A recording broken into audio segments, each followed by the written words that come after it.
Inaasahan ang bulto ng mga pasaherong darating sa Davao City Overland Transport Terminal bago ang bisperas ng Pasko bukas. May unang balita live si Argel Relator ng GMA Regional TV. Argel, good morning. Maayong Pasko.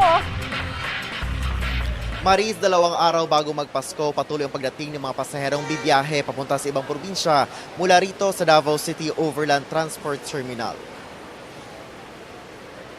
Madaling araw pa lang, mahaba-haba na ang pila papasok sa Davao City Overland Transport Terminal ng mga pasaherong papauwi sa kanilang mga probinsya.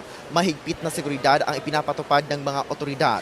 Lahat ng mga bagaheng dala, idinadaan sa baggage x-ray scanner para masisigurong walang mga ipinagbabawal ang maipapasok sa terminal. Sa loob ng mismong terminal, agad namang nakakasakay ng bus ang mga pasahero. Ayon sa ilang pasahero, maaga silang umalis, lalo na yung may mga dalang bata para hindi na makipagsabayan sa dagsa ng mga pasahero mamayang hapon.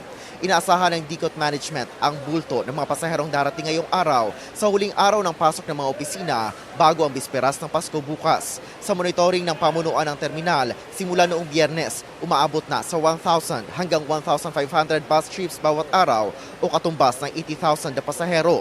Karamihan ng biyahe ay papuntang mga karating rehiyon sa Mindanao. Paalala sa mga pasahero na siguruhing bitbit ang lahat nilang mga gamit dahil ipinatutupad sa lungsod ang Anti-Unattended Bag Ordinance o ang pagbabawal sa pag-iiwan ng mga bag sa pampublikong lugar. Dagdag na paalala rin sa mga papuntang Cagayan de Oro City via Bukidnon, iwasan daw ang pagdadala ng maraming gamit dahil mula sa overview sa Quezon Bukidnon, bababa ang mga pasahero at maglalakad na ilang metro para lumipat sa ibang bus unit. Ginagawa pa kasi ang detour road sa naturang lugar matapos ang landslide noong Oktubre. Maris, magsisimula namang mag-install ngayon ng help desk ang LTFRB 11 dito sa loob ng terminal at may mga ilang bus companies na rin silang nabigyan ng special permit.